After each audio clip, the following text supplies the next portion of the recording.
Round 7 of the BMW IBSF 4-man bobsleigh World Cup, penultimate race of the season in Innsbruck in Austria. Germany's Johannes Lochner lay in 5th position after the first of 2 runs down the Innsbruck track, the shortest in the business. And after the long flowing St. Moritz for the World Championships, this felt like it was all very rushed.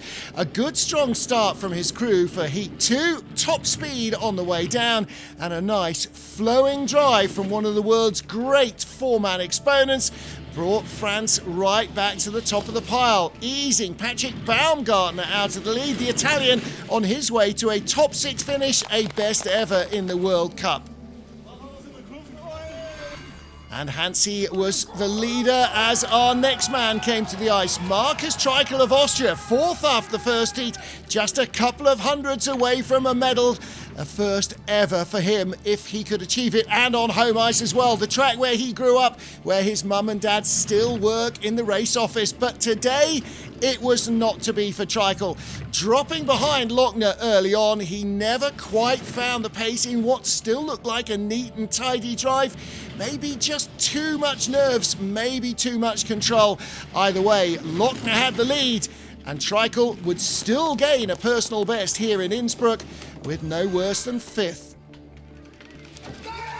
Emil Sapoulis had tied for silver with Brad Hall of Great Britain in the 4-man World Championships in St. Moritz a week earlier, and found himself in 3rd place, a couple of hundreds behind the Briton, chasing for the medals. His early advantage over Hansi Lochner started to evaporate, skids creeping in to rob the speed of the sled. Down the bottom of the track, he was behind and no chance to get back on such a short track. He would slip down into 2nd place, Lochner in the medals. Still an Innsbruck best for Sapoulis.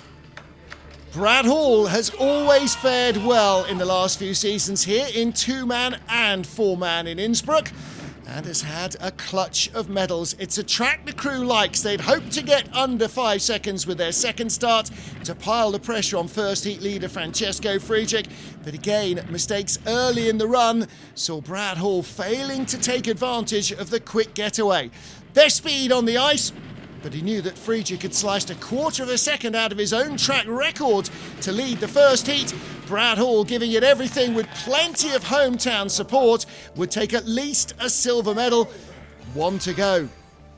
Final sled, as so often is the case, Francesco Friedrich. 11 wins in the last 12 2-man starts, 5 consecutive 4-man wins for Friedrich here in Innsbruck, and today was to be no different. Having sliced 1400s out of his own track record from the first heat, he could not quite find that pace in the second, but he had more than enough in the tank, under pressure as ever this season from Brad Hall, to creep away and claim victory, and with it, to take the slenderest of leads in the race for the season-long title and the Crystal Globe. He's 15 points ahead. Hall must win tomorrow ahead of Friedrich to take the Crystal Globe as the season's champion. For now though, Friedrich has his 4th win of the season, Brad Hall his 3rd, 2nd place, and Hansi Lochner again on the podium. A 6th consecutive win in Innsbruck for Francesco Friedrich. Who would bet against him for the final race of the season on Sunday?